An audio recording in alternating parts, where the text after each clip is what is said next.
ये यहाँ से कुछ बातों को लेकर इस वक्त आपके बीच में मैं आया हूँ फिर से एक लाइव। अभी जितने भी फेसबुक पर आप लोग सुन रहे थे, अभी हमारे बीच में ब्रदर योगेश को एक अच्छे संदेश, अच्छे टीचिंग, एक साउंड डॉक्ट्रिन के साथ इस वक्त आप लोग उसको सुन रहे थे। इस वक्त कुछ देर के लिए तकरीबन 15 से 20 मिनट नहीं, कम से कम 30 मिनट के लिए आपके बीच में मैं बात को रखना चाहूंगा। और आप लोग को देख रहे होंगे मसीह मंत्र बैठक फेलोशिप, जो कि लुधियाना में एक ब्रांच जो मैं लीड करता हूं, और बहुत से ऐसे ब्रांच है। यदि आप में से किसी को अलग जगह की ब्रांच चाहिए तो आप लोग मुझे कॉल करके पता कर सकते हैं। और आपको मैं बताना चाहूंगा, उससे पहले कुछ अनाउंसमेंट की बात रखना चाहूंगा। और आप लोग देख रहे होंगे कि एक अनाउंसमेंट की वीडियो आपके बीच में रखना चाहूंगा और पोस्टर रखना चाहूंगा, जो कि नेक्स्ट संडे के लिए है। तो आने वाला जो संडे आप लोग देख रहे हैं कि 19 जुलाई को मैं जितने भी दिल्ली से आप लोग, जैसा लिखा हुआ कि एमएमबी चर्च दिल्ली, जितने भी दिल्ली के जितने भी लोग हैं, जितने सदस्य हैं, आसपास के जितने भी लोग हैं, हरियाणा से लोग आते हैं, है ना, आसपास कई क्षेत्र से लोग वहां पे मीटिंग्स में आते हैं। तो आप सबको मैं बताना चाहूंगा कि आने वाला जो संडे यानी 19 तारीख को आपके बीच में प्रभु भोज के साथ मैं मिलने जा रहा हूं, क्योंकि पिछले महीना में किसी हेल्थ इश्यू के कारण नहीं आ पाया, लेकिन इस बार मैं आ रहा हूं। और आप सबको मैं बताना चाहूंगा कि वहां पे आइए टाइम से, क्योंकि टाइमिंग जो चर्च का टाइमिंग है आप सबको दे दिया गया है। और ब्रदर नीरज को कहां पे आना है, कैसा आना है, क्या करना है, आप उसे संपर्क कर सकते हैं। तो और आपको मैं बताना चाहूंगा कि एक और पोस्टर आपके बीच में रखना चाहूंगा कि आज हमारे बीच में यहाँ पे हम प्रभु भोज के साथ इस वक्त हम आज की मीटिंग को हम समाप्त करेंगे। राइट, पूरे भारतवर्ष में एमएमबी यानी मसीह मंथन बैठक का शाखाएं हैं, चर्चेस हैं। यदि आप में से किसी भी स्टेट से, किसी भी जगह से यदि आप हैं, किसी भी देश से हैं, तो आपको मैं बताना चाहता हूं इस नंबर पर आप कॉल कीजिए। नेशनल नंबर है, आप लोग इसमें कॉल करके आप अपने नजदीकी ब्रांच में आप अपने चर्च को यानी साउंड डॉक्ट्रिन या सही शिक्षा को आप सीख सकते हैं। इस बेस से इस वक्त मैं लाइव हूं। यदि आप पहली बार हैं तो इसको लाइक कमेंट जरूर करें, शेयर करें, और सब्सक्राइब मेरा यूट्यूब पेज को आप कर सकते हैं, सुलेमान अंसारी के नाम से है, उसको भी आप लोग सब्सक्राइब कर सकते हैं। और आपको मैं बताना चाहूंगा कि ये पास्टर रोहित का पेज है, इसको भी आप लोग लाइक कमेंट शेयर जरूर करें, ताकि जिसके द्वारा हम आप तक जब भी हम लाइव हो या किसी वीडियोस को अपलोड करते हैं, तब तक जल्दी से जल्दी नोटिफिकेशन पहुंच जाता है। ये एमएमबी फाउंडर पास्टर दनियल राज का फेसबुक है, इंस्टा है, यूट्यूब है, और साफ साफ पास्टर जी ने लिखा है कि इस किसी भी प्लेटफॉर्म से पैसा नहीं कमाता। वीडियो अपलोड करने का, हमारा लाइव आने का मकसद ये नहीं कि हम पैसा आए या पैसा कमाएं, या लाइव फॉलो शेयर करवाने का काम ये हमारा नहीं है कि हम लोग पैसा कमाएं। परंतु लाइव फॉलो शेयर जब करते हो तो आप जब भी हम लाइव आते हैं, आपके फोन पे घंटी बजती है या नोटिफिकेशन आ जाता है, तो हमारे वीडियोस को आप देख सकते हैं। आपको मैं बताना चाहता हूँ बाइबल कॉलेज की ओपनिंग हो चुकी है, और बाइबल कॉलेज की जो रजिस्ट्रेशन जो हो चुकी है, जिसको हिंदी में भी रखा हुआ है MMB short term Bible college, ठीक है, इसको आप पढ़ सकते हैं 24 आवर्स के लिए, चाहे टॉपिक जो भी है इसमें आप लोग पढ़ सकते हैं, जो भी लिखा हुआ है। और इंग्लिश में जिसको पढ़ना है तो ये इंग्लिश में भी रखा गया है, तो आप लोग रजिस्ट्रेशन कर सकते हैं। कोई भी व्यक्ति, ना सिर्फ मसीह मंथन के लोगों को ही दिया जा रहा है, कोई भी व्यक्ति किसी भी संस्था का हो, आप सब यहाँ पे सीख सकते हैं।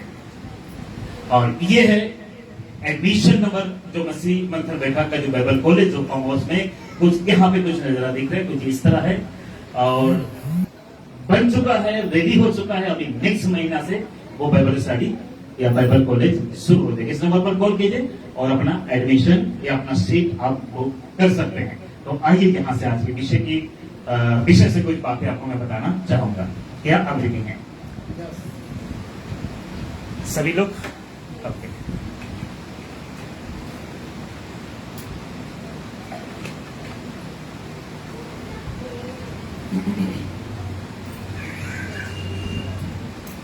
आइए। अभी बहुत से बातों का भी हमने सीखा, लेकिन अब आपको मैं बताना चाहता हूं कि हमारे लिए समय बहुत कम है। मनुष्यों के लिए समय कम किया गया है। पहले कहा 930 साल, 800, 700, 600 लोग जीते थे, जहां पे अभी किसी का गारंटी वचन के अनुसार भजन सेक्टर में लिखा हुआ है कि 70 से 80 साल तक बल ताकत के कारण इंसान जीता है।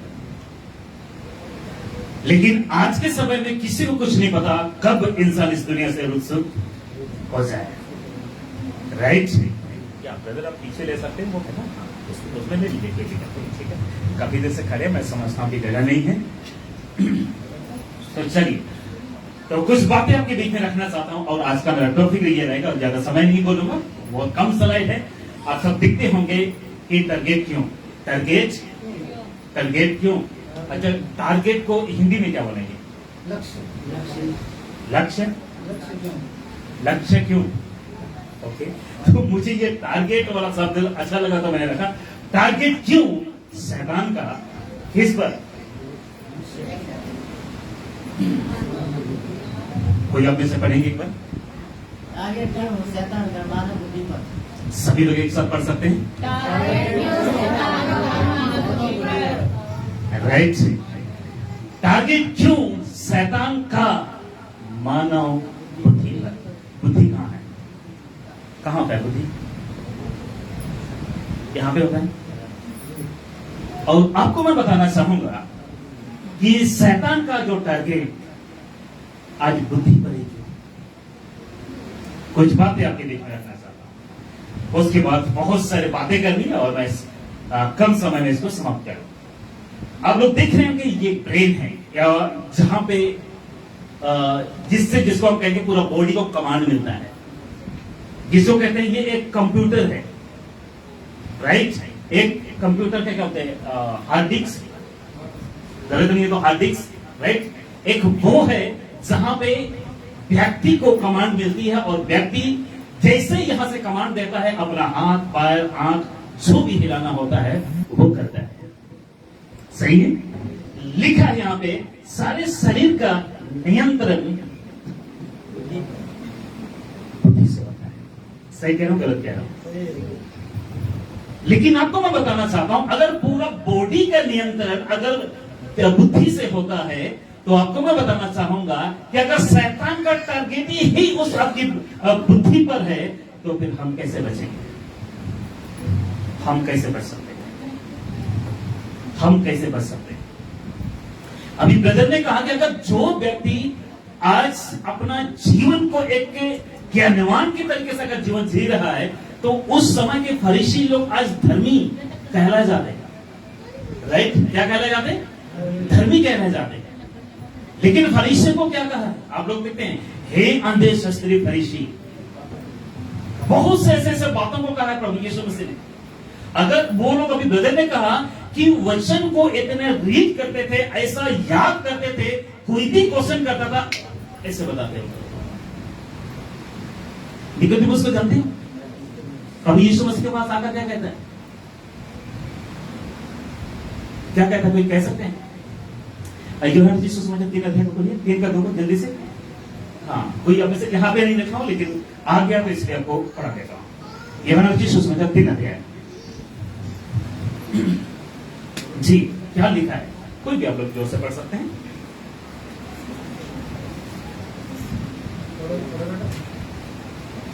किसी को मिल गया? पढ़िए से। यूहन्ना रचित सुसमाचार, यूहन्ना 3 अध्याय। उसने रात को यीशु के पास आकर से कहा, हे रब्बी, हम जानते हैं कि तू परमेश्वर की ओर से गुरु होकर आया है जी, क्योंकि कोई इन चिन्हों को जो तू दिखाता है, यदि परमेश्वर उसके साथ ना हो तो नहीं दिखा सकता। यदि उसके साथ परमेश्वर ना हो तो नहीं दिखा सकता इन चिन्हों को, क्योंकि उनको शास्त्र का ज्ञान था, उनको नॉलेज था।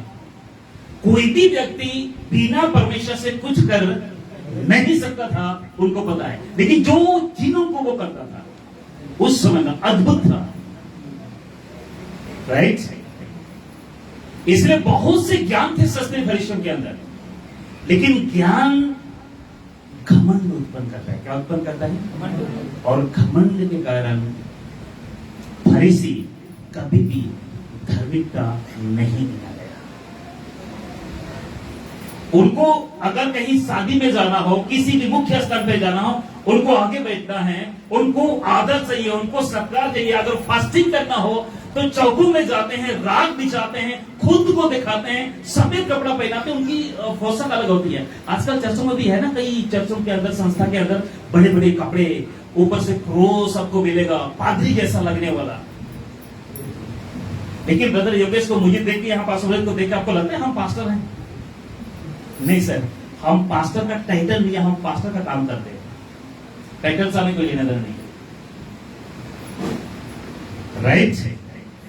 और सेवा कौन है अभी आपके बीच में रखता है? बड़ा कौन बनेगा? वही जो एक बच्चे की नहीं किसी को स्वीकार करता है या कोई बनता है। इस रात को मैं बताना चाहता हूं, पूरा जो शरीर का जो नियंत्रण यहीं से ऑपरेट होता है, यहीं से ऑपरेट होता है। अगर कई विकलांग को आप देखे होंगे या कोमा में पड़े हुए व्यक्ति को देखे होंगे। हाँ, अभी हमारे बीच एक सिस्टर थी ना, सिस्टर प्रीति, उसके घर पे कोमा कई साल से था, वहां पे प्रार्थना के लिए जाते थे। वो आंख पलकता था, वो ऐसा ऐसा करता था, लेकिन जितने बोलते थे वो उसको कमांड नहीं मिलता था बॉडी को। आप लोग देखे होंगे, है ना? बहुत से ऐसे हैं, समझ लो अगर ब्रेन में ही कुछ दिक्कतें आ गई, क्योंकि उसका ब्रेन एक साइड का निकाल दिया गया था, बिल्कुल खत्म था, ऐसा एक साइड का बिल्कुल निकाल दिया गया था। किसी ने अटैक किया था उस पर, और अटैक करने की वजह से वो कोमा में पड़ गया, और ऑपरेशन के दौरान ब्रेन को ही पूरा निकाल दिया गया। इसलिए आपको मैं बताना चाहूं कि अगर ब्रेन पर, अगर दिमाग पर या बुद्धि पर अगर शैतान का अटैक है, तो जरा सोचो कितना खतरनाक हो सकता है। क्योंकि यहाँ पे वचन लिखा है, पहले कुरिन्थी 12 का 8 कहता है, एक आत्मा के द्वारा सबसे पहले क्या मिलता है? बुद्धि की बातें दी जाती है। जैसे 11 का 2 कहता है, और यहोवा की आत्मा बुद्धि और समझ की आत्मा, युक्ति और पराक्रम की आत्मा और ज्ञान और यहोवा के भय की आत्मा उस पर पहली रहेगी। तो आत्मा का सबसे पहला दान बुद्धि।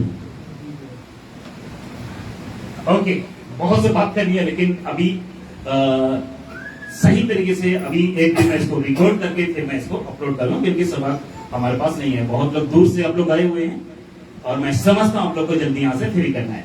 बाइबल के अनुसार शैतान का आप लोग देख सकते हैं, सबसे पहला और सबसे बड़ा आप लोग देख सकते हैं टारगेट मानव बुद्धि। क्या है? मानव बुद्धि, यानी मन और सोच ही है। सवाल है क्यों उनका टारगेट मन और वो बुद्धि पर ही क्यों टारगेट करता है?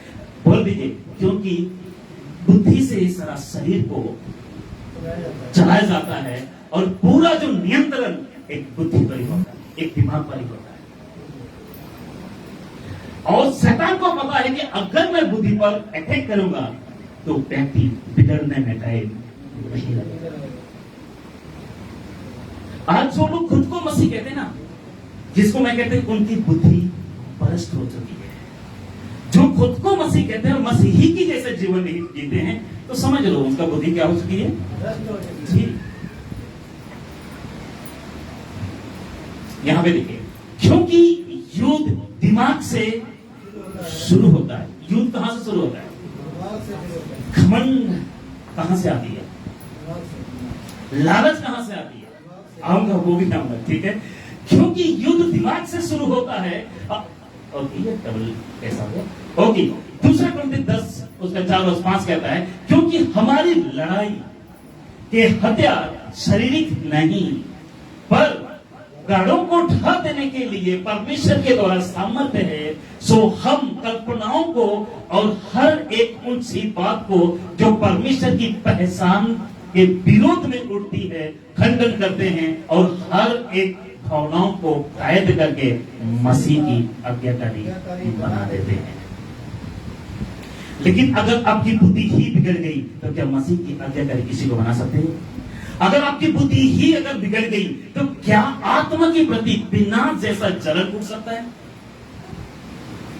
जैसा कि ब्रदर ने भी कहा कि हमें गलत प्रचार जो कर रहे हैं, गलत सिद्धांत को सिखा रहे हैं, उनके प्रति विरोध करना है, 100% करना है।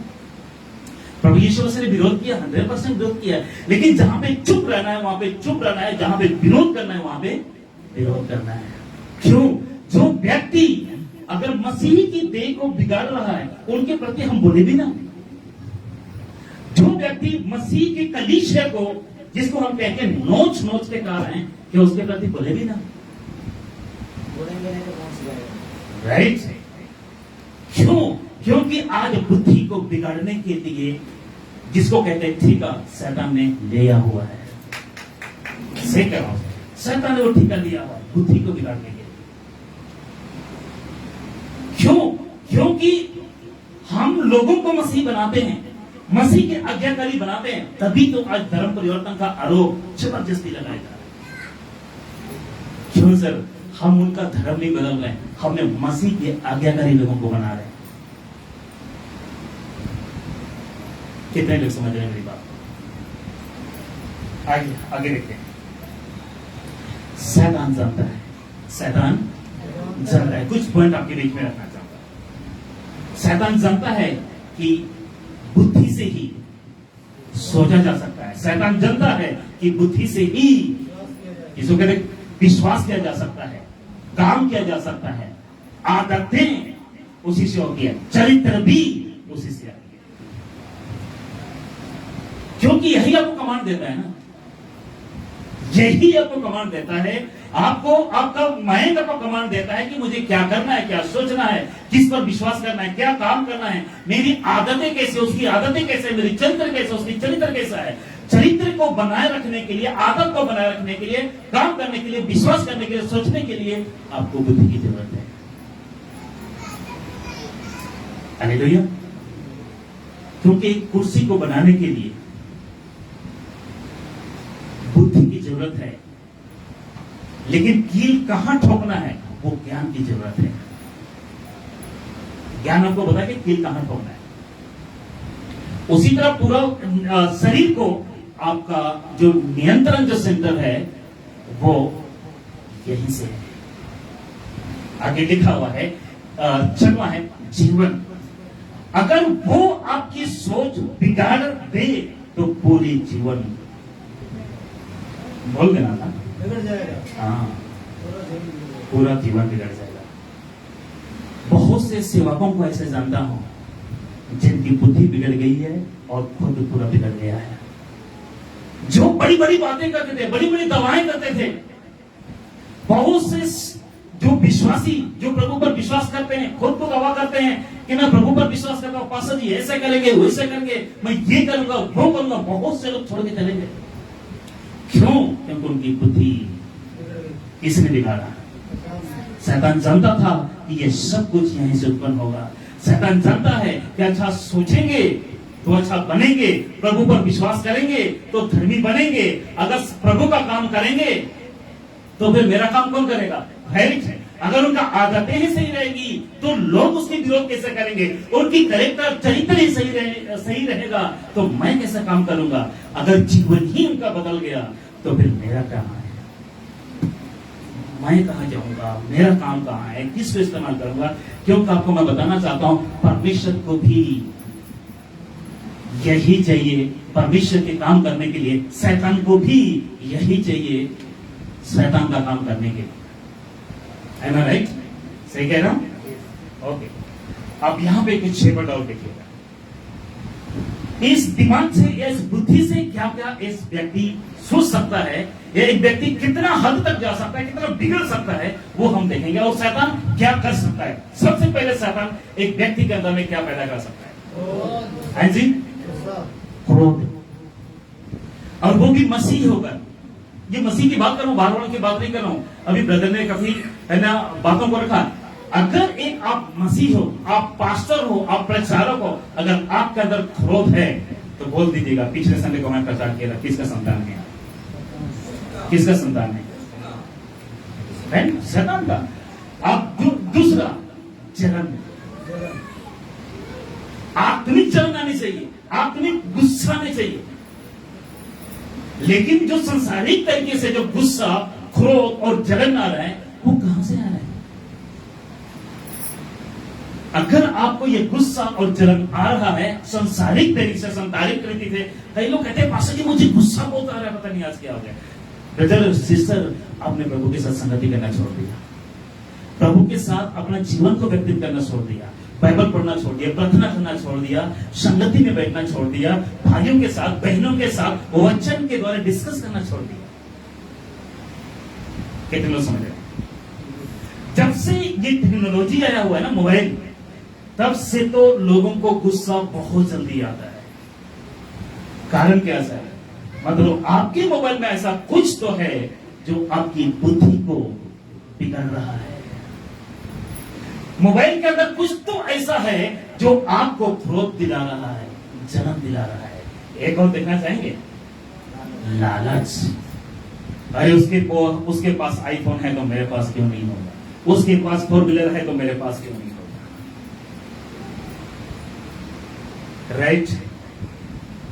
आपको मैं बताना चाहता हूं, ये तीनों जो चीज है इसके लिए बहुत खतरनाक है। संसारिक तरीके से बहुत खतरनाक है। अगर आज संसारिक तरीके से गुस्सा आपको आ रहा है, क्रोध आ रहा है, जलन आ रहा है, लालच आ रहा है, तो सर मसीह खुद को मैं कहूंगा मैं नहीं। चौथी बात है हत्या। आज मसीह परिवार के अंदर भी बहुत से ऐसे हत्याएं हो रही है। पूछा जाता है क्यों ऐसा किया? गुस्सा आ गया, क्यों ऐसा किया? अरे मेरा जमीन उसने ले लिया, क्या आ गया उस पर? लालच। आज मसीहों का भी बहुत से ऐसे केसेस चल रहे हैं, लालच के चक्कर में, जमीन के चक्कर में, जायदाद के चक्कर में, गाड़ी के चक्कर में। बहुत से ऐसे केसेस आज भी चल रहा है और खुद को मसीह कहते हैं। और जब वो क्या बोलते हैं, जज के सामने जाते हैं तो बड़े बड़े क्रोस पहन के जाते हैं। समझते हैं? इस बात को मैं बताना चाहूंगा कि शैतान ने इस ब्रेन को, इस दिमाग को या इस बुद्धि को बिगड़ने के लिए क्रोध पैदा कर सकता है, जलन पैदा कर सकता है, लालच पैदा कर सकता है। आगे बोलना था, हत्या पैदा कर सकता है, चोरी पैदा कर सकता है। आगे देख लीजिए, वासना। आज मसीह के बीच में क्या नहीं हो रहा? शादी से पहले क्या क्या नहीं हो रहा है?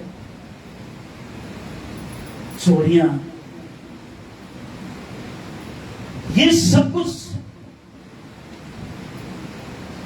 कहां से उत्पन्न हो रहा है? हाँ जी, कहां से उत्पन्न हो रहा है? और आपको मैं बताना चाहता हूं, तो मैं पीछे में जाना चाहता हूं, फिर आपके बुद्धि को कमांड कौन दे रहा है? कहीं ये तो नहीं दे रहा है। आपकी बुद्धि को कमांड प्रतिदिन उठने से पहले, उठने के बाद या सोने से पहले कौन कमांड दे रहा है? कौन आपको अगुवाई कर रहा है? आपको एक बार बैठ कर सोचना होगा, एक बार बैठ कर सोचना होगा। आइए नेक्स्ट स्लाइड। शैतान ने हवा के दिमाग पर 3 तरह से हमला किया। पिछले और ब्रदर योगेश पिछले संडे को, राइट? हाँ, उत्पत्ति के किताब से हमारे बीच में बात कर रहे थे 3 अध्याय से। शैतान ने हवा के दिमाग पर 3 तरह से हमला किया। जानना चाहेंगे? आइए, अगर लिखना चाहिए लिख लीजिए, अन्यथा पीडीएफ आपको चर्च ग्रुप में मिल जाएगा। पहला, परमेश्वर के वचन पर शक पैदा कर दिया। यस या नो? ऐसी शैतान ने हवा के अंदर परमेश्वर के वचन के प्रति शक पैदा किया। शक, जैसे पत्नी पति पर शक आज करता है, पति पत्नी पर, बच्चों पर, बहुत से ऐसा शक का जीवन आज हो रहा है। शक किया। अब क्या लिखा हुआ है? क्या सचमुच परमेश्वर ने कहा है? किसने कहा? क्या सचमुच परमेश्वर ने कहा है कि इस बटिका के वृक्ष के किसी वृक्ष का फल ना खाना? शक पैदा किया कि नहीं किया? शक पैदा किया कि नहीं किया? राइट? बहुत सी बातें आगे आप पढ़ोगे तो आपको मिलेगा। क्या सच में इस बटिका के वृक्ष का फल ना खाना? परमेश्वर ने ऐसा कहा है? क्या शैतान ने परमेश्वर को जब आदम और हवा को, या आदम को जब कमांड दे रहा था, जब आज्ञा दे रहा था, क्या शैतान नहीं सुन रहा था? आपको शैतान सुन रहा था, आपको शैतान सुन रहा था। और शैतान को अच्छी तरह पता है क्या यकीन है उसको, राइट? अब देख लीजिएगा दूसरा, परमेश्वर के चरित्र पर झूठ। तुम नहीं मरोगे, वरन परमेश्वर आप जानता है कि जिस दिन इस वृक्ष का फल खाओगे तुम्हारी आंखें क्या हो जाएगी? मतलब शैतान ने झूठ बोला, शैतान ने झूठ बोला। यस या नो? Please response. शैतान ने झूठ बोला। तो आपको मैं बताना चाहता हूं, आज आज भी कुछ ऐसा होता है, अरे कुछ नहीं होता, जस मत जाओ या जाओ, कुछ नहीं होता, बाइबल पढ़ो या ना पढ़ो, कुछ नहीं होता, प्रार्थना करो या ना करो, कुछ नहीं होता, समय मिलेगा तो प्रार्थना कर लो, बस समय मिलेगा तो बाइबल पढ़ लो, नहीं तो होता कुछ भी नहीं है। ऐसा काम पैदा कर रहे हैं, राइट। आज शैतान आज भी इस बात पर कामयाब हो रहा है कि वचन पर शक पैदा करवाना। ओके, दशमांश के ऊपर अरे नहीं ऐसा देना चाहिए, नहीं देना चाहिए, ये करना है, वो करना है, ऐसा करना है, वैसा करना है, आज भी शक पैदा करवा रहा है। सल्वेशन के ऊपर, उद्धार के ऊपर शक पैदा करवा रहा है। कई बार सोचने में मजबूर हो जाते हैं खुद को, यार मेरा उद्धार हुआ है कि नहीं हुआ। इसलिए आपको मैं बताना चाहूंगा, शक करने का काम पहला जो आदम से ही शैतान ने उनके दिमाग में डाल चुका है। झूठ बोलने का जो बातें शैतान ने उनके दिमाग में डाल चुका है। कितने लोग समझ रहे मेरी बात को। अब तीसरी बात है लालच और घमंड। तुम परमेश्वर के समान हो जाओगे। किसने कहा? लालच दिया कि नहीं दिया? अरे नहीं, तुम परमेश्वर के समान हो जाओगे। सोच बदली, विश्वास टूटा, आज्ञा तोड़ी गई, और इन्हीं की वजह से आज पूरा मानव जाति को भुगतना पड़ रहा है पाप का सजा। अगर उस दिन पाप ना करते, ब्रदर योगेश खड़े होकर यहाँ पे आपके बीच में प्रचार ना करते, भाई लोग छत्तीसगढ़ से, मैं झारखंड से, हम लोग अलग अलग घर से इस वक्त अपने घर में ताला लगा के आए। क्यों? वचन को सुनने के लिए। वजह कौन है सर? वजह कौन है? आदम। अगर ये उस दिन ना करते, आज मैं और कोई भी प्रचारक यहाँ का पाप की प्रचार नहीं कर रहा होगा। प्रभु यीशु मसीह को स्वर्ग छोड़कर धरती पे आने की आवश्यकता था ही नहीं। कितने लोग समझ रहे हैं? इसलिए हाँ, ज्यादा भी हो सकता है, लेकिन ये तीन प्रकार की जिसको मैं कहेगा हमला हवा के ऊपर या आदम के ऊपर शैतान ने करा, जो कि आज तक बिगड़ा हुआ है। अब इसको देख लीजिएगा। यह ज्ञान हुआ नहीं जो ऊपर से उतरता है, वरन संसारिक और शारीरिक और शैतानी। आपको समझना होगा, आपको ध्यान देना होगा कि आप क्या सुन रहे हो, कौन सुना रहा है, क्या ये जो आवाजें हैं सही कि नहीं।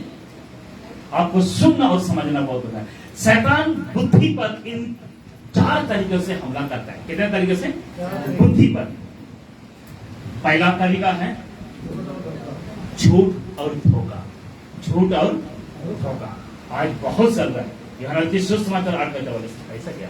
ओके, तुम अपने पिता शैतान से हो और अपने पिता की लालसाओं को पूरा करना चाहते हो। वह तो आदम से हत्यारा है और सत्य पर स्थिर नहीं रहा, क्योंकि सत्य उसमें है ही नहीं। जब वह झूठ बोलता तो अपने स्वभाव ही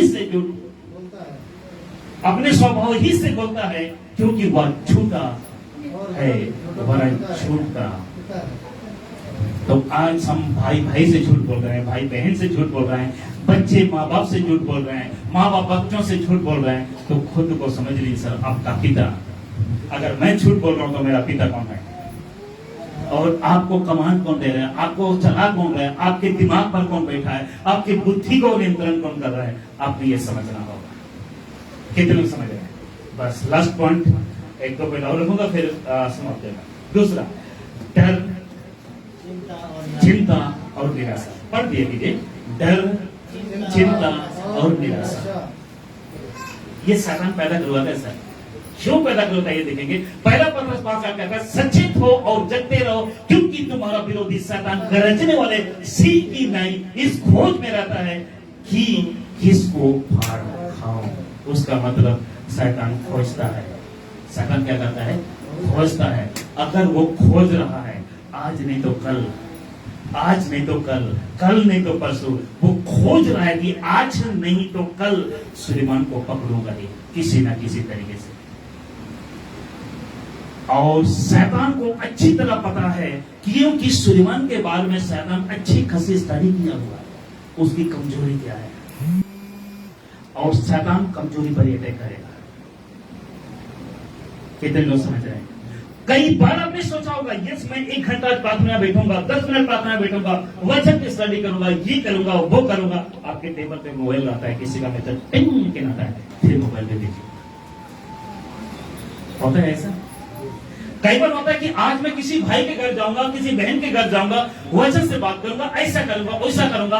आपके घर में बहुत से प्रॉब्लम को, बहुत सी परिस्थितियां आ जाती है। कितने लोग समझ रहे हैं? इसलिए आपको मैं बता, आपकी बुद्धि का नियंत्रण कौन कर रहा है, या उनका संचालन सही रहेगा, संचालन कौन कर रहा है? आपकी बुद्धि, आपकी दिमाग को कौन चला रहा है? आपकी बुद्धि पे कौन बैठा है? राइट। आइए तीसरा, संसार की सोच पैदा करता है, जिसे पहला पता दोस्त का आठ कहता है। चौकस रहो कि कोई तुम्हें उस तत्व ज्ञान और व्यर्थ धोखे के द्वारा आहर और संसार की आदि शिक्षाओं के अनुसार है, पर मसीह के अनुसार नहीं है। पर मसीह के अनुसार नहीं है। तो सर आज आपको समझना होगा, जो ज्ञान आपको दिया जा रहा है, जो ज्ञान आप पा रहे हो किसी भी प्लेटफॉर्म के द्वारा, अगर आप हासिल कर रहे हो, फेसबुक हो, इंस्टा हो, यूट्यूब हो, या फिजिकल क्लास हो, जितने कॉन्फ्रेंस आपसे मैं बात कर रहा हूं, जितने भी लोग अगर किसी भी क्षेत्र से ज्ञान को हासिल कर रहे हो, वो ज्ञान कहीं संसारिक तो नहीं है। इसलिए आपको उसको समझना बहुत जरूरी है, उसको समझना बहुत जरूरी है। चौथा, दोष और शर्म। आज सब मसीह के प्रति बोलने में शर्म आता है, टेस्ट में नहीं, यानी गवाही देने में शर्म आता है, बाइबल पढ़ने में कई बार शर्म आता है, गीत गाने में शर्म आता है। और कितने लोग 10-10 साल 5-5 साल पुराना होते हैं। अच्छा, कुछ लोग मुझे पूछते हैं, सर आपकी चर्च में गवाहियां क्यों होती है? मैं क्या, अगर गवाही के लिए दिया जाए तो मेरा तो 1 घंटा तो यहीं बीत जाएगा। तो भाई बालवीर जो 70 किलोमीटर दूर से 70 किलोमीटर हुआ 100 किलोमीटर दूर से भाई बालवीर आते हैं, तो उनका क्या करूंगा? लोग कहते हैं मुझे गाने में नहीं मिला, मुझे वर्शिप करने नहीं मिला, तो भाई जो 100 किलोमीटर है उसको क्या करवा दी, रात को भेजूं, जो क्योंकि कल उसने ड्यूटी भी करनी है। समझ रहे हैं? एक और भी है ना ब्रदर साजन जी, इधर गया साजन, हाँ ये तो इन लोग का क्या करोगे? ये तो बेचारा बाइक से आया हुआ है। फिर इसलिए आप सबको मैं बताना चाहता हूं, आप गवाही दीजिए, लेकिन वहां पे दीजिए जहां पे लोगों की जिंदगी बदलनी है। राइट। गवाही देने का बहुत सा जगह है, जरूरी नहीं कि चर्च के पुलपिट में ही गवाही आपको देना है, बहुत जगह गवाही देने का। आपकी पड़ोसी, आपकी अड़ोसी, आपकी चाचा, आपकी चाची, आपकी ताई, आपकी सब कुछ है, उनको जाके गवाही दीजिए। जहां पे काम कर रहे हैं उनको गवाही दीजिए, जहां पे काम कर रहे हो वहां पे प्रभु यीशु मसीह की गवाही दीजिए। आपकी जीवन कैसा बदला है, क्या है, कैसा है, उनके बारे में आपको गवाही दीजिए। प्रकाशित 12:10 कहता है, फिर मैंने स्वर्ग पर से एक बड़ा शब्द आते हुए सुना कि अब हमारे परमेश्वर का उद्धार और सामर्थ और राज्य और उसके मसीह का अधिकार प्रकट हुआ है, क्योंकि हमारे भाइयों पर दोष लगाने वाला जो रात दिन हमारे परमेश्वर के सामने उन पर दोष लगाया करता था, गिरा दिया गया। लेकिन ये मत सोच कि उसको गिरा दिया गया तो काम नहीं कर रहा है। उतना ही पावरफुल है जो आप सोच भी नहीं सकते। वो क्या कर सकता है आप सोच भी नहीं सकते। क्या कर सकता है सर हमारे बुद्धि ने, हमारे दिमाग ने अंदाज भी नहीं लगाया होगा। लेकिन बाइबल को अगर हम पढ़ेंगे, वचन को अगर हम पढ़ेंगे, शैतान के बारे में, लूसीफर के बारे में स्टडी करेंगे, तो आप समझ रहे होंगे इसका ताकत क्या है। इसीलिए तो खोजता है। इसलिए आपको खुद को आज सोचिए, सोने से पहले आपकी सिर जब तकिए में रखोगे उससे पहले बस सोचिए, इस बुद्धि को संचालन कौन कर रहा है। इस बुद्धि का संचालन कौन कर रहा है? प्रभु यीशु के लिए अच्छे करेंगे। जितने भी यहां से हैं आप सबको शेयर देंगे, लोगों तक पहुंचाइए। और अगले संडे को आपके साथ मैं दिल्ली में मिलूंगा एक नए विषय के साथ, नए टॉपिक के साथ। आइए जितने जज हैं कलीसिया अपने जगह में खड़े हो सकते हैं।